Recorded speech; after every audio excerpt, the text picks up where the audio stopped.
Hey, what's up guys? Welcome back to the channel. Today we're going to talk about one of these fundamental bike racing skills that so many people get wrong. It just drives me crazy sometimes, and that, of course, is pacelining. But here's the good news. It's super easy to learn, and it's going to help you get faster, whether you're just starting out in this sport or you're an experienced Category 1 racer, because yes, I see guys get this wrong even in the P1-2 field all the time. So with that said, let's dive right into it. Okay, right off the bat, what is a paceline?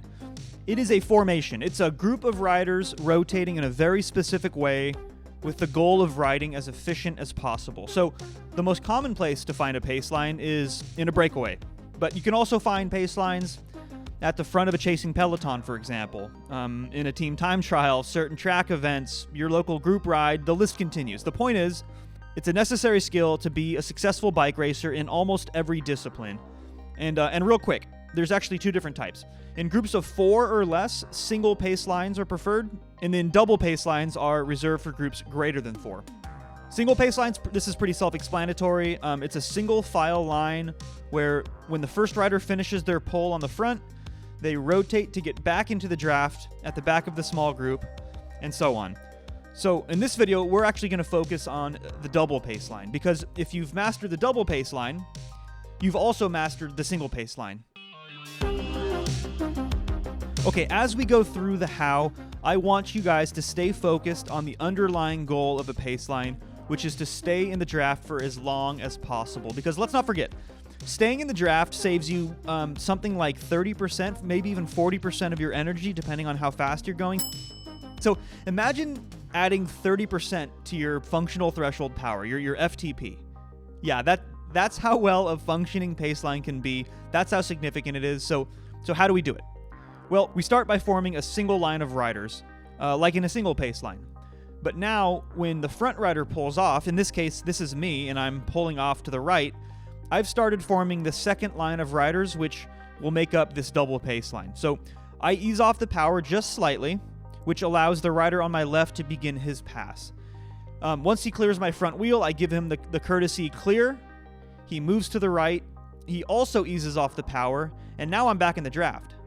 Notice we're easing off the power. I'm not totally shutting it down. I was doing about 350 watts on the front. Now I'm doing about 200 to 250 in the draft. And like magic, I'm maintaining the same speed at about 25 miles per hour. Once I reach the end of this double paceline, hopefully I'll get a courtesy last, which is how I know it's time to switch over to the faster line of riders.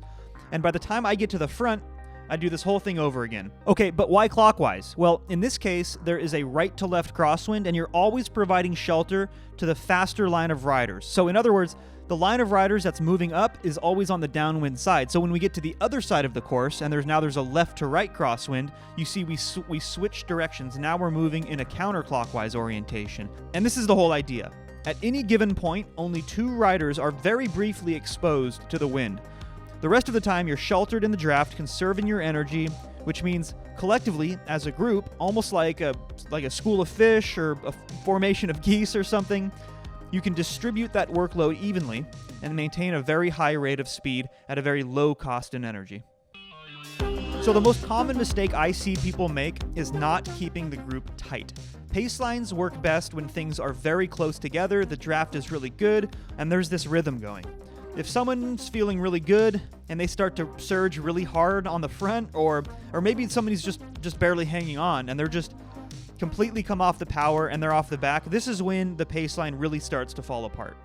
So the secret sauce here is consistency.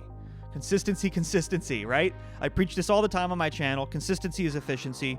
So with that said, let's look back at my power and notice I'm pretty much always between like 300 and 350 when I'm on the front, and then around 200 when I'm in the draft. Okay, some good drills to start off with if you're just getting into this. Start with just 3 riders in a single file paceline. No wind, going slow, and get used to riding close to each other and benefiting from that draft. You'll feel it on your body. Like you'll feel all of a sudden you're in the shadow of the wind. Practice finishing your pole and getting back into the draft as quickly as possible in order to minimize that time you're spent out in the wind. And then once you're comfortable, you can add more riders, you can make it a double paceline, you can start to pick up the speed. And I really want you to focus on keeping that formation tight, even through corners, through hills, And then what you can do is after these practice sessions, check out your data file and then see if you were able to keep it nice and consistent, minimal spikes in power, minimal time coasting at 0 watts, and that's going to mark a successful Paceline. Okay, so here's how this translates into success on race day. You are going to find yourself off the front in a breakaway group, and everyone's going to have the same common interest of trying to stay away and go as fast as possible. Even though you're on separate teams, everyone wants to go as quickly as they can, as efficiently as they can.